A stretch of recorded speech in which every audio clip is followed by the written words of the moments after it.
So I'm just going to start. Okay. Hello Okay. and welcome everybody to Magic and Miracles, the podcast. Today with Elodie Joël Tarantino, right? And Right. Elodie Joël is a medium. However, before we talk about that, I want to get into something that happened to you when you were, I believe it was 18. So please share with us about that. Yes. First of all, thank you for having me, Jennifer. I'm really excited to be here. Yeah, so I had a near-death experience that actually changed my life. Absolutely was an incredible experience.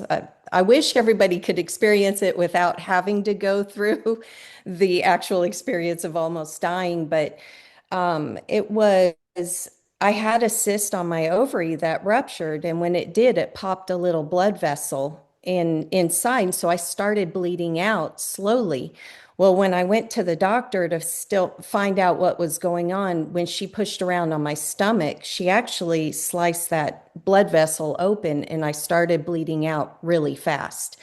Luckily, she was across the street. Her office was across the street from the hospital. And when she kept coming back in to test my blood for different things, she noticed my blood count was dropping really pretty quick.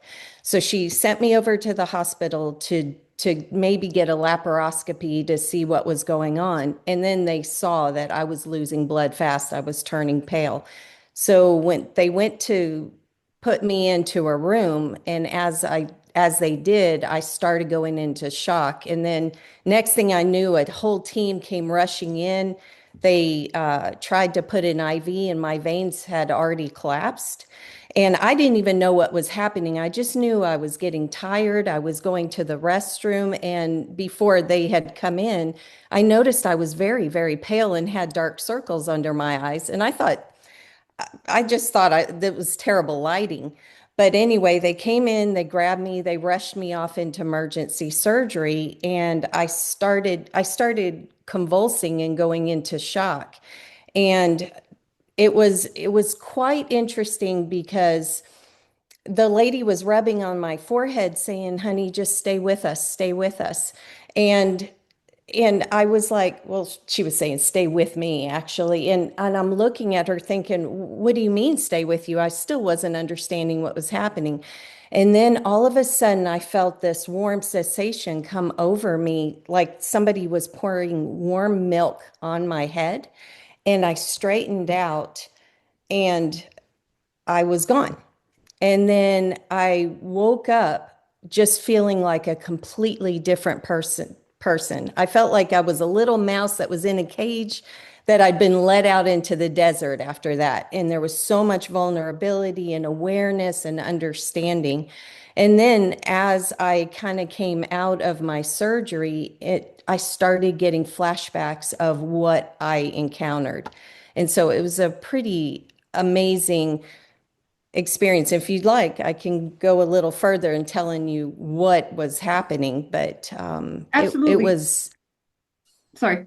So you okay. received it in flashbacks. You didn't you were not aware of it while it was happening, but you received it afterwards in flashbacks. Just want to make that. Immediately, it Okay. started flooding back. After the medicine wore off, is when it started coming to me just as clear. And I actually called my doctor and asked her, was I awake during my surgery? Because I watched her work on me. So this is what was so interesting to me. I guess when people always talk about near deaths and they're floating above their body, I always kind of visualize that people were laying down looking at their body. I was standing up looking, I was up in the corner of the room looking at my body, standing next to this beautiful golden energy of light. It was amazing.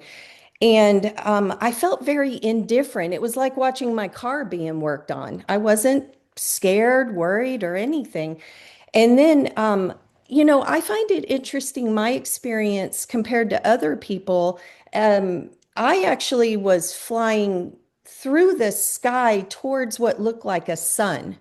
to me. And as I was getting closer and closer, you know how when you're driving down the road, you see your like lights, and if it's misting, you see this aura around the lights with little speckles of like a rainbow. And that's what I was kind of seeing. And as I flew closer, these were people starting to show up as I was getting close to this like sun energy.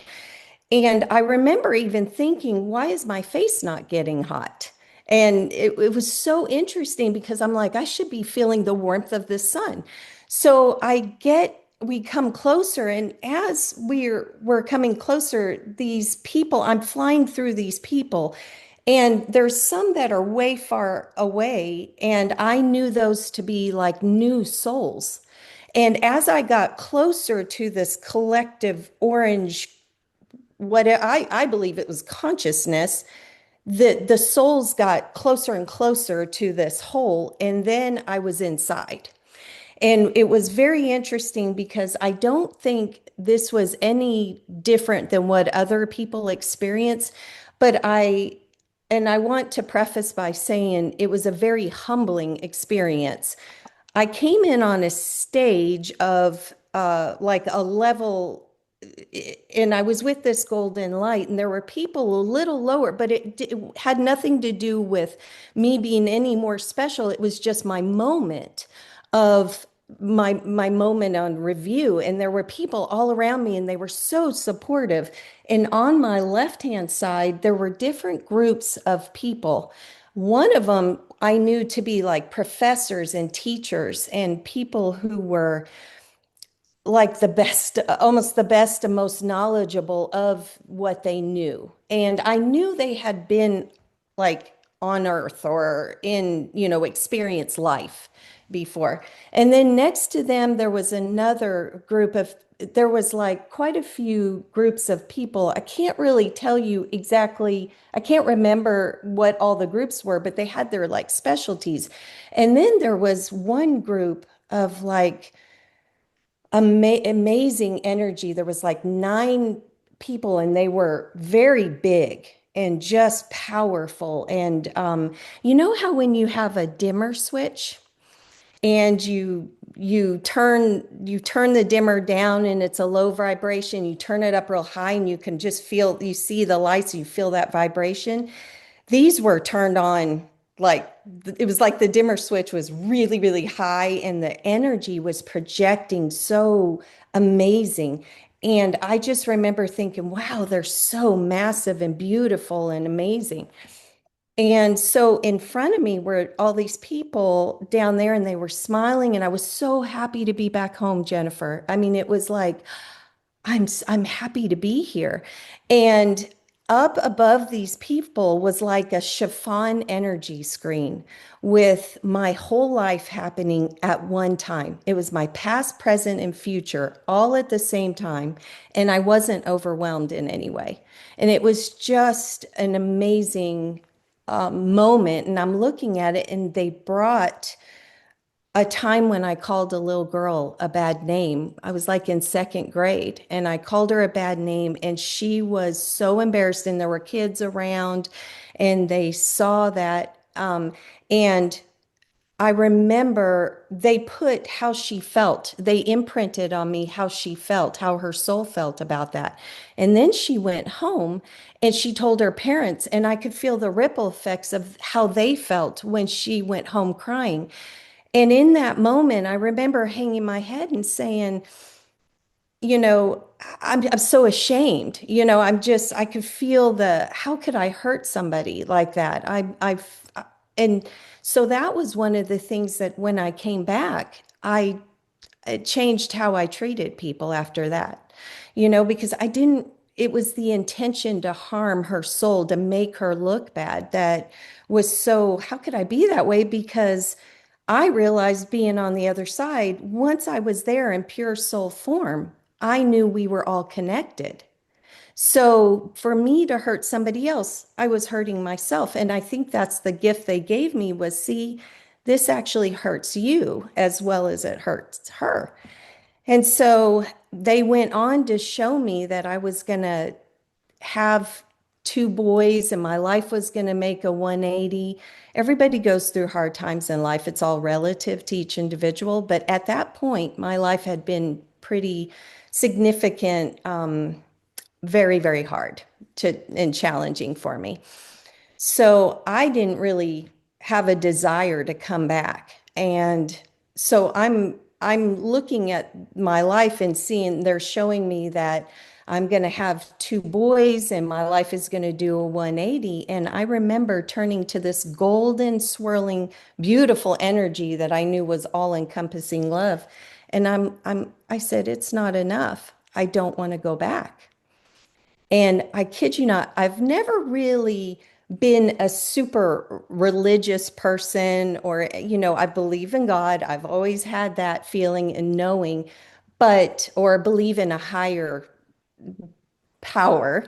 And this hand came out of that golden light and it had the white draping robe. And I just remember going, huh. And it came out and it swept over the people in front and said, you can stay, but you won't be able to help all these people.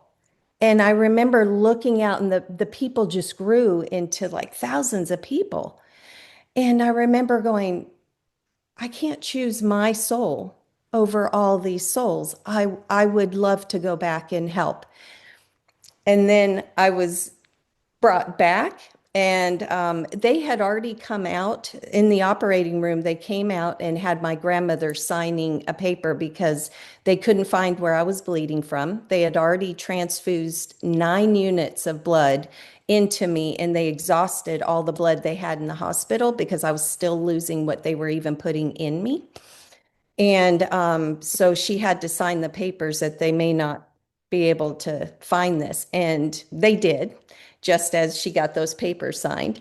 Um, and then when I came back, I was just, having all of this just flooding back and going, wow, I felt like a completely different person. I also felt very vulnerable to just being aware of what all exists now. Because it was like I was content in my own little glass aquarium, thinking this is how the world is. And then after that, realizing there's so much more. And then as it progressed, I started, as I got better and went out into the world and started living again, I was really sad because they didn't tell me how I was going to help people. So I remember even almost putting it on Mm. to a situation where I'm not going to get to go to college. I'm not going to get to make anything of myself here. How am I going to help all these people? So I still equated it with I have to learn something, you know. So I found that extremely interesting. And over time, there were so many instances that were happening, but I had instances when I was a child. So until it got really significant, did I even notice that other people didn't have these things? So my near death really opened my abilities. Okay, and then walk us through what happened when you got out, because as you're 18 years old, this is normally an age where you're like you just get out of high school and you have no clue what to do. Maybe some people have a clue what they want to do. Maybe some people go about what their parents want. How was that for Mhm. you coming back into a world where you basically you had the whole world open, but at the same time, most of the world doesn't believe in near-death experiences. How was that like? Yeah, so I mean, I tried to tell people, and believe it or not, it wasn't interesting to people. And I just remember going, but you have no idea. I mean, I was trying to tell people, you're not going to believe what I went through, what I experienced. And, they really kind of dismissed it, which I thought was, I'm just like, wow. So I kind of adapted. And then I started questioning, well, I wasn't told what I was supposed to do to help all these people. I'm back in, and I've been in the restaurant business since I was 15 years old. So I just went right back into doing what I always did. Nothing seemed to change other than my awareness and then my understanding of people more. And what did start to happen is I got I was in a position where I started feeling other people more. And then I thought it was me. So, that was harder even to navigate my everyday life and be around people, especially in the restaurant business where some people are depressed or emotional or, what's going on. And I would think it was me. So I battled with that for quite a few years. But I always noticed when I went home and I was by myself, I was happy. So I couldn't quite put two and two together that that was happening. But I did go back into a depression. For about right after that, I started sinking, and went into a depression. And then that's when this little boy, Brandon, actually communicated with me, which I shared that story on another podcast. He saved my life and he communicated with me telepathically, and I had no idea who he was till after. So that was an interesting experience, but he really saved my life again. I was because I had asked, I told Spirit, like, I don't want to be here. I want to be back home. I don't want to be here. And and I said, if you don't want me to do that, and if I have a purpose, I need help. And that's when I heard this little boy tell me that God hears my prayers. And I found that it shocked me because I could feel it was a whole different, it wasn't just like I heard a voice. I felt the love. I had layers of information that came through, and I knew I'd be okay. So that's kind of how I navigated. So who was Brandon? Tell us about Brandon. Okay, so this was interesting. I was doing nails at this point and in the restaurant business.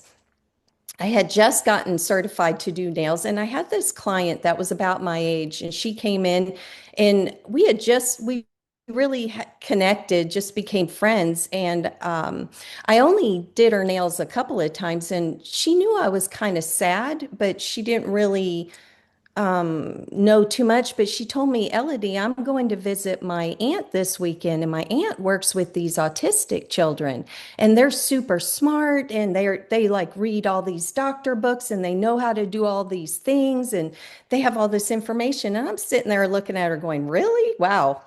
I haven't never heard anything like that. She goes, yeah, I'm going to go visit my aunt this weekend to meet these little boys and these kids. Do you want to go with me? And I said, no, no. And I just didn't want to be around her because I was so depressed and I didn't want to tell anybody that. And I said, no, but thank you for asking. That's really nice of you. I had to work. So I said, I have to work anyway at the restaurant. And so she goes, and that's it. I don't hear from her. She had my phone number because we were going to go out sometime in the future, just hang out. She goes off to East Texas, which is about 3 hours away from where I was, where we lived. And that night is when I really had, I was like, I don't want to be here. And that night I was crying. I had written my letter. I was very prepared to do what I was going to do. And I was crying, told God, I said, I don't want to die. I don't want to die. So if you're there and you are still like, I think you are, help me. And all of a sudden I heard this little boy start to talk to me, but I knew what he looked like. I knew he had dark hair. I knew his age. And he told me, God hears your prayers, Elodie. And I remember being in shock because it was so clear, like if you were to tell me that. And I knew it was this little boy named Brandon. And I kind of shook me out of all this. And I was in shock. And I said, I know I'm not in a place where I would hear voices, you know? And so I said, tomorrow, I'll deal with this tomorrow. I felt really relieved by it was like a calming sensation that came, a very euphoric feeling when he spoke to me. And so I just went to bed and I felt like I'd deal with it the next day. The next morning, I'm awakened by Amy, who had come, the girl that I did her nails. She calls me and she says, Elodie, are you okay? And I said, yeah, I'm fine. Why? And she said, well, because I'm sitting here with Brandon and he told me you asked in God last night. And I said, you're with who? And she said, Brandon, one of the children I told you I was coming to visit. And I said, what, wait, wait a minute here. I was like, where you need to give me your address. Where are you located? And she said, well, I'm in East Texas, and it was like a 3 hour drive. So I called into work and I said, I can't come in. I'm not feeling well. I drove all the way because I was so like, she had never told me, she didn't even know the children's name yet. She hadn't even met them yet. She never told me the names. And the fact that she called and asked, are you okay? Because Brandon said, I just immediately got in my car, drove all the way to East Texas in shock the whole way. There, at this point, the kids were out of school and they were at Brandon's mom's house. Now, mind you, all six of these autistic children and their parents were at this house when I knocked on the door. The door opens, there's all these parents there, and they're all looking at me. And what was so strange is his mom opens the door. She goes, so you're Elodie. Brandon's been talking about you for months. We thought he was leaving off the M. Months. And I went, what? I mean, it was so interesting because I'm like, I've only been told about these kids for about 4 days here, three, it was a couple of days even. And I didn't even know their name, but Brandon's been talking about me for months. So she goes, well, come in. We got to say why. We've got to figure out why he's connected with you. So this was their norm on these autistic children, actually having telepathic communication with each other, with other people and everything. So she wasn't surprised. And all the other parents are laughing because my mouth is so far on the ground and I'm in shock. And so they wanted to know why Brandon contacted me. So, long story short, and I'm not sure you'll be able to share this part, but the we found out that Reba McEntire was Brandon's favorite singer, and she was coming into town, I guess. And I actually knew her parents. And so, um, anyway, long story short, I went back after this whole experience. I went back and told my grandmother because my grandmother went to school with her parents. And she said, get in the car. We're going to see Jackie right now, which is Reba's mom. And we go over and visit with Jackie. I tell Jackie what all happened. They ended up getting to have backstage passes and get front row seating to Reba's concert and everything. Not that he did it was kind of a mutual just give and but he saved my life that day and brought me into this, and it just so happens that I knew Reba, and that was a very luck of the draw that they even got these tickets and everything like that because Jackie called Reba and Reba set that up, and it was a really beautiful kind of experience. But I tell you, it changed my life. That right there gave me this renewed like, okay, this is an amazing experience that I had. And people, Jennifer, people still, as I told experiences that I would encounter, they still just kind of dismissed it as like, oh, that's kind of cool. And I remember thinking, this is amazing. And nobody ever really saw it as amazing. And I'm like, this little boy who didn't know me contacted me, lives 3 hours away. I know his name, I know what he looks like. And his parent and his mom said that he had been mentioning my name for months. I mean, it was pretty amazing. That is incredible. And now I want to ask you something because I know today when I researched about you, I know that you were on the telepathy tapes, and that has to do with Yes. autistic children. Were these the Yes. children? Yes, And that now, was okay, go ahead. Brandon that I experienced. But I experienced, there was another boy there named Skylar who was just as amazing, but Brandon was more focused on me. I mean, he actually came when I got there. He came and sat on my lap and typed, "I'm glad you're here," and I was just so in awe of the amazing, and he called it, he communicated with me on the lollipop line. That was what he called telepathy. That is beautiful. And here's the crazy part because literally like a month ago, a friend of mine told me about the telepathy tapes, that there's a podcast like that. And I listened to part of the first episode, but I never got around to listen to it again. And then today I found out that you were actually on the podcast. So, Oh, like right now, this is like, okay, I think I'm meant to listen to this again. So yeah. let's do this. Yep. This is the second sign that I'm receiving. So I will definitely do that when I get off. So here's a small magic and miracle moment happening in real time on this podcast, which is Awesome. wild. Yeah. But no, I expected it. So it's great. I love this. Okay. So back to your mediumship, because I was reading that you actually knew that you've had these abilities since you were 7 years old. Yes. And tell us about how that came about.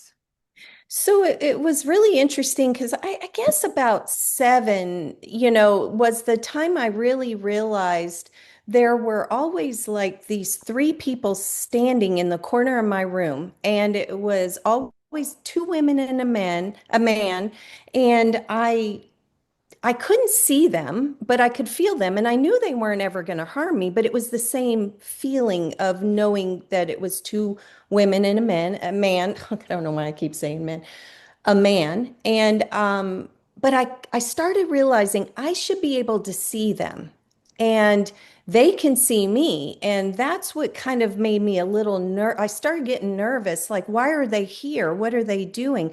I never felt like they were going to harm me. I always felt like they loved me, but I didn't know who they were. So I was the kind of child that would turn off all the lights in the bedroom. I didn't want any lights on.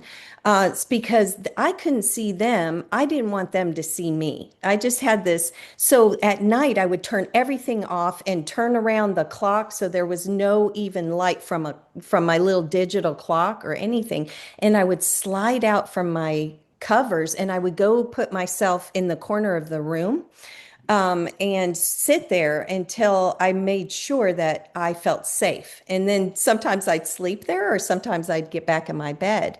And I used to put my stuffed animals all around me when I was in the bed to keep me safe. It was like I was putting an unknown, now I know I was doing my own kind of barrier work. But I didn't know what that was. I was just, you guys protect me, And so that was when I started knowing somebody was there. And a couple of years after that, I had instances where I would hear, like, there was one time I was awake and I was laying in bed trying to go to sleep, and I felt the pillow move. And I heard, "Come with me." And I just screamed loud because I was completely awake. I screamed so loud. And my mom, of course, yelled at my dad, thinking he was taking me to scary movies, and that's why.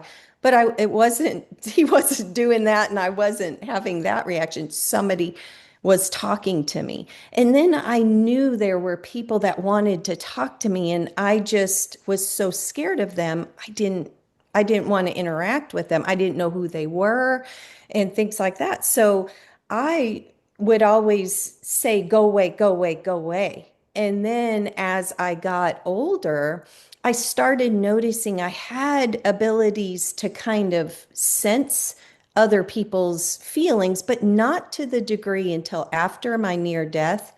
It literally opened in the floodgates. I almost couldn't be my own person because every time I was with somebody, I could feel the roller coaster emotions or what they were going through. And so I really it took me quite a few years to navigate just being me and understanding how to work with that. So when did you decide then to actually make this your work? Mm. Not till about 15 years ago, believe it or not. I had really, it came on fully before I got pregnant. And I was having unintentional experiences with friends of mine. When a grandmother came through so purely that I had to get out of the shower with soap in my hair and immediately call her because she was like, "You got to call her right now, right now, right now." And so I said, I called my friend. I said, "This is going to sound crazy, but your grandmother's right here, and she's telling me she loves you and that she hears you." And she gasped so loud and told me she was vacuuming, and that in that moment she stopped vacuuming and was talking to her grandmother's picture, saying she wished she was here. And because she missed her so much and she needed her, she had just clicked on the vacuum cleaner back when I called her. And that's why the grandmother was like, "You have to do it right now." And I was towel around me with soap in my hair.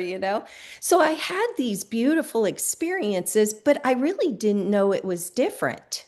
And I thought everybody did until I was telling one friend about it. And she said, "Elodie, you know this isn't normal, right?" And I was like, "What do you mean?" She goes, what is happening to you is not normal." And I said, "Well, you have had seen a ghost or something before, surely, right?" Because for me it was so normal. So I always tell people it wasn't the day I realized I had an ability, it was the day I realized other people didn't have like do this. It was like, because I'm just Elodie, right? And this happens to me, but I'm just Elodie.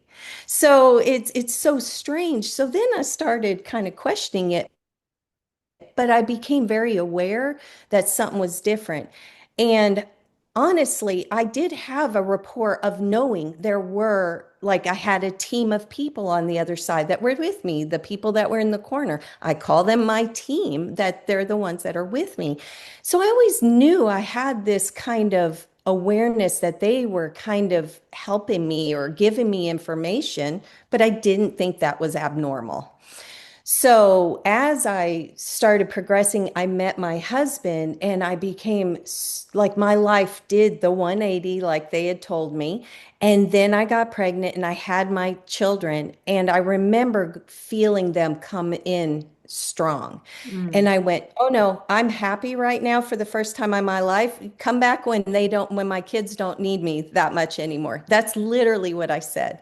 And so they kind of backed off, but not completely, but it wasn't as intense as it was right before I got pregnant.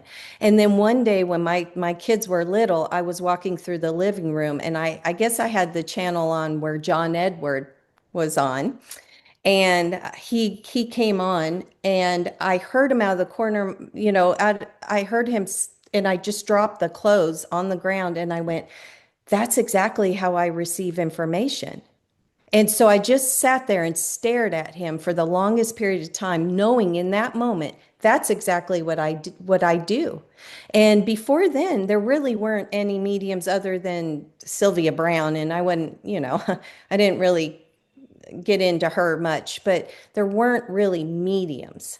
And when I just sat and stared, I couldn't believe how similar he was. I knew exactly what he was doing. So in that moment is probably when I realized that that was what was occurring to me. So my boys were like 1 and 2 years old at this point, and that's when I knew I was a medium. But until then, I just thought I didn't even know what to call it. I didn't know really anything about it. I didn't know that I was different or that anybody else was different. Just thought it was like that. So, and then as it progressed, I did want to focus on my family. And then, it got to a point where I would go, while my boys were getting their haircut. One time I brought my mom with us and I'm standing there, the lady's cutting my mom's hair. And all of a sudden I feel a boyfriend or a fiance or something come in and he came in so strong. And so I started to ask her, "Oh, did you lose?" And I started telling her, and she started crying right as she's cutting my mom's hair. And my mom looked at me. She said, "Oh, you couldn't have waited until after my hair got cut." And so it was kind of funny, No, but sometimes that's you just can't. no, sometimes now I don't work unless I'm working, but that was kind of the time. And until the boys really got to a point where they didn't need me is when I really started working. But about 15 years ago is about when I started seeing people in and clients and things like that. And all my work's pretty much been word of mouth. And tell me, what was one of the most memorable or inspiring moments that you've had where you've read something where you were like maybe surprised or inspired or was like a complete magic and miracles moment? Okay, this one, and it's I've had so many, but this one impacted me the most. I had a woman come to me who had lost her daughter to suicide. And she could not leave her house for years, and she barely had enough energy to come and see me, leave her house to come and see me, which was, I thought was a big thing. And I knew when she came in, she was crying and said, I, I lost my daughter. So I knew she had lost her daughter. She comes in, but I didn't know how at that point, but I knew she was in deep, deep grief. So as I'm connecting with her daughter steps forward and I feel her kind of in a shadow presence, which has not been normal from my experience. They come in and they have like a bioluminescence when I see them in my sight. Or if I have a visit, they seem radiant. And that's about the only thing I can say. Well, she was coming in kind of as a shadow form, and I was picking up that actually I take that back. I don't think she had told me that she lost a child, but I didn't know it was a daughter. And I said, well, I'm feeling like this is female, and I start going in, and I realize that I can feel that she's owning responsibility for her passing. So I start to talk to this woman, and I'm starting to give her details. So she's kind of perking up a little bit because they're details that she knew that I didn't. And as we're talking, she said, I said, I know that she did take her own life. And I actually explained how in that moment. And she started crying, saying, I'm worried that she's in a really bad place. And I said, oh no, that she's not. People are in so much fear of their child or somebody that they love being in hell. And I explained to her that she's not in a bad place at all. She's in a really good place. The only problem is that she can feel and see through your eyes now and see where you are and how you feel and where your grief is.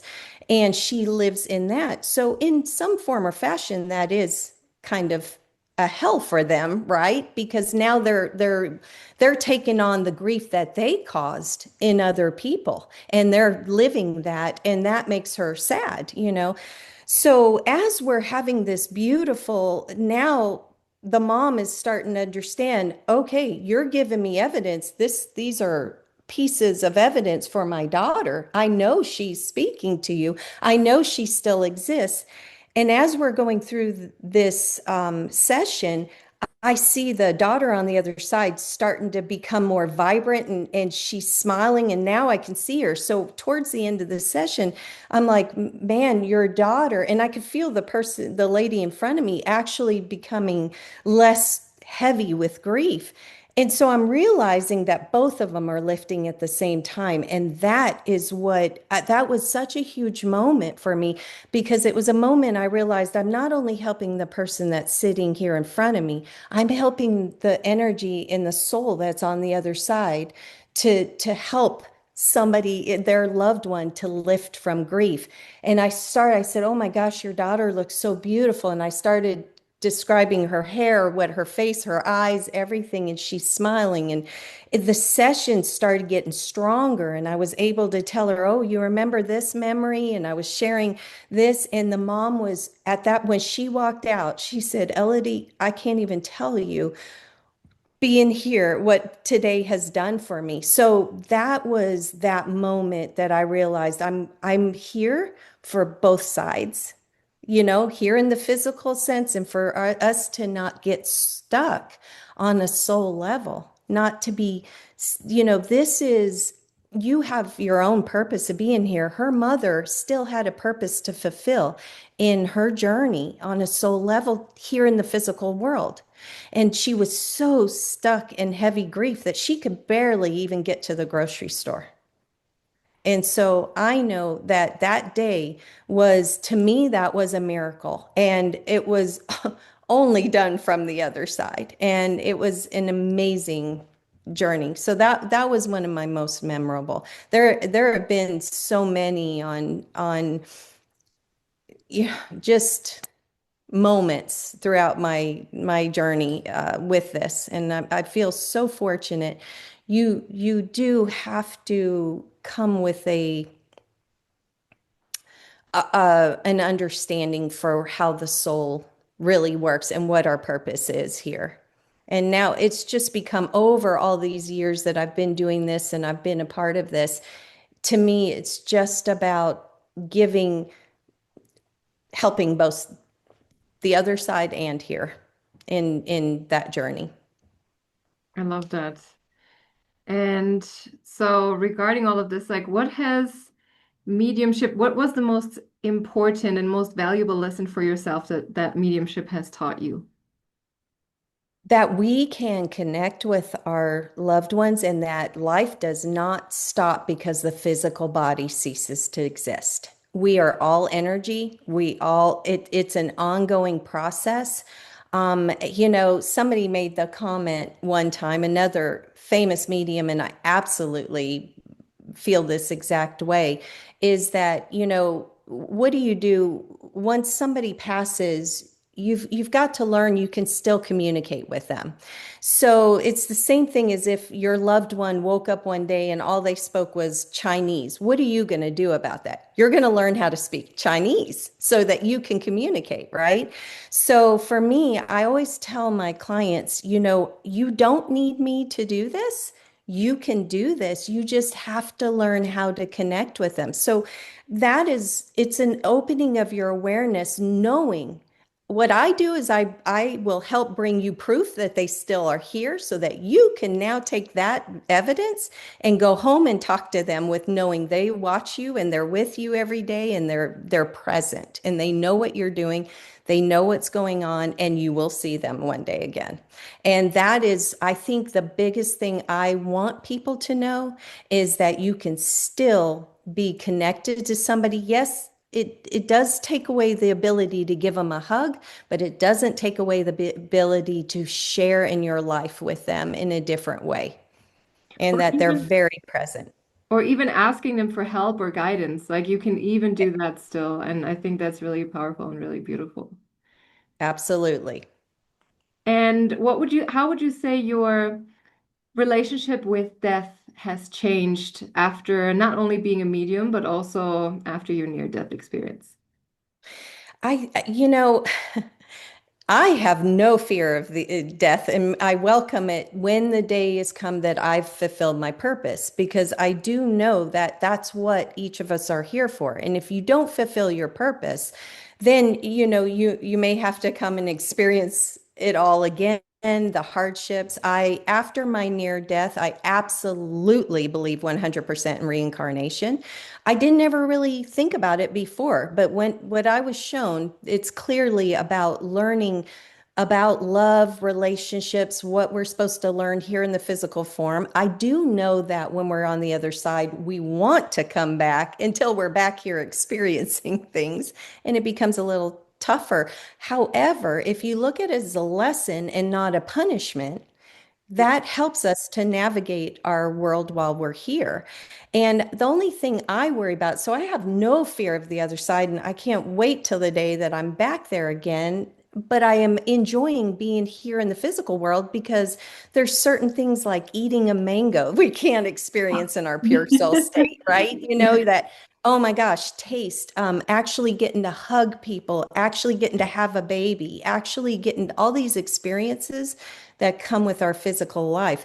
The only thing I don't want to experience is feeling my children's sadness or the people that I loved. If I leave, the sadness that they carry or oh, I can't move into a happy phase of my life because I miss her so much.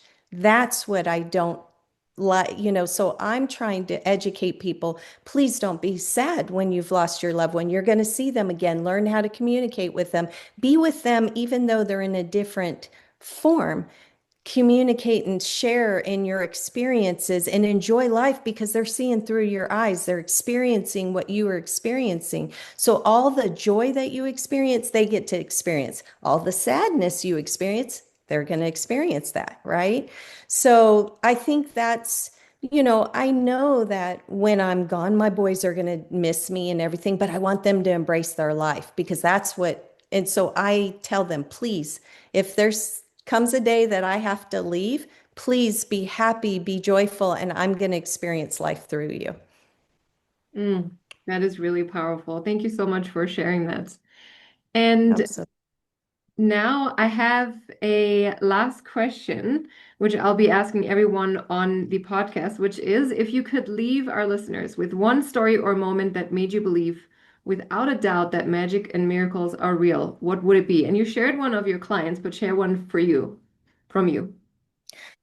I think really realizing that we're all connected, that is so important because I think we are missing kindness in this world right now because we're being so we're coming back in thinking of ourselves in so many ways and putting ourself first instead of others or how somebody else feels. So I think it's a moment of realizing, really embracing other people's, trying to help lift them up versus tear them down. And so kindness. And I think it's very powerful to be reminded that if you thought you were actually harming someone or understood that you are, would you still do that? Would you harm your own loved one if you love them? So having more love for people and kindness and embracing others through, instead of watching their behavior, see what's really going on beneath that's creating that kind of behavior.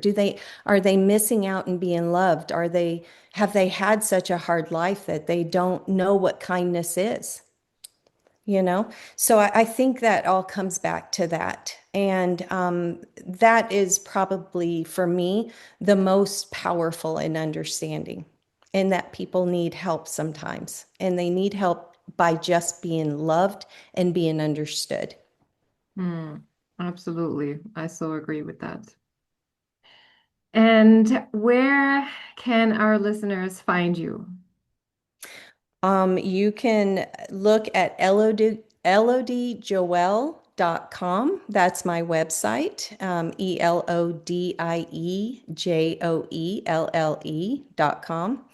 And that's where I have blogs that talk about children and having abilities. And there's a lot of parents that connect with me that don't understand what their child is going through. So I have a lot of people connect there.